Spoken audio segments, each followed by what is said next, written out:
The no-till and the cover crop are increasing his soil fertility and water infiltration and resulting in not only more weather resilience, but ultimately higher yields. And his filter strips not only reduce sediment loss, but also provide habitat for birds and wildlife, which aids in pest control for his crop fields. So, with the cover crops and the no-till increasing the soil health each year, it means less inputs are needed, it means natural weed suppression, not having tillage passes reduces his fuel bill. All of these things work together in his system that aids his bottom line, because it's not just one individual component, it's stacking them on top of each other to ultimately make a more resilient system and a more profitable system for the farmer. Yeah, one of the biggest things that I've been using on the hog farm side is a system called Barn Talk, and it's a system that I can monitor conditions inside of my building when I'm not at the building. It's on my phone. It's cellular based, and so I can view as long as I have internet connection on my phone wherever it is that I'm at. One thing we're really looking at is getting our own drone for certain types of aerial application, and that could help. There's times too in the spring when you'd like to be maybe terminating something, applying something, but the ground conditions aren't good. You could do it with a drone, and that would really greatly, increase the flexibility what you could do with some of this stuff. I think for me, the biggest thing of advice is that you have to meet the next generation where they're at. They care about things differently than my generation, older generations. Like everyone cares about something differently. And it's kind of one of those things where I think everyone has the same thoughts. Everyone wants this overall the same things. They want safe, abundant food supply from farms. They want to know like what they're eating and whatnot. It's just a different way that everyone views it and a different way that everyone wants to address it. Depending on the weather, how the spring has gone, there's times that the field is very plantable. There's times that it's gotten hard and rough, and we've actually had to do a little tillage on it just to try to make it plantable.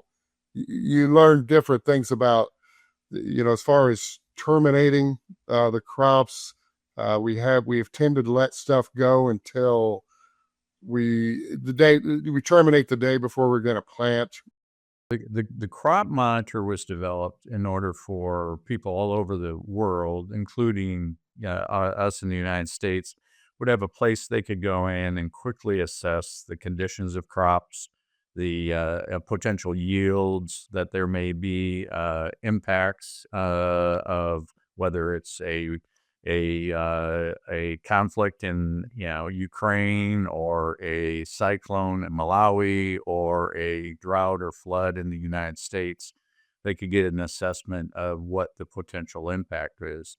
And so it was really meant for economists, sort of national level assessments. So that's evolved into then is, as a farmer needs, he's getting more and more data. You're getting more and more data. But the question is, how does that data get used over and over again? So 20 years from now, John, can we make sure, or help you make sure, that that data is consistent? So when your kids start farming, or the next generation start farming, they can look back and say, hey, I have this great historical data. So one of the things we're really tied into, going from those national policymakers to letting the farmers grow that data up and get involved in how that data is being developed.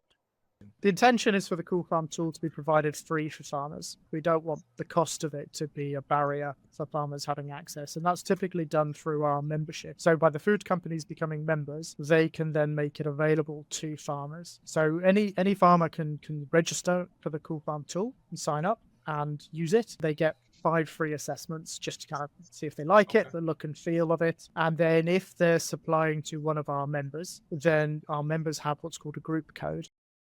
There's a lot of for-profit companies that are out there looking to get their hands on farmers' data and obviously sell the farmer services, but also potentially to, in one way or another, exploit that data. So we don't do that. We have a data protection policy, and essentially our data processing is to return the results to the farmer or to the user who's inputting that data. We don't share your data or your results with anybody. You have the ability within the tool for the farmer to authorize the sharing of that data to their supply chain.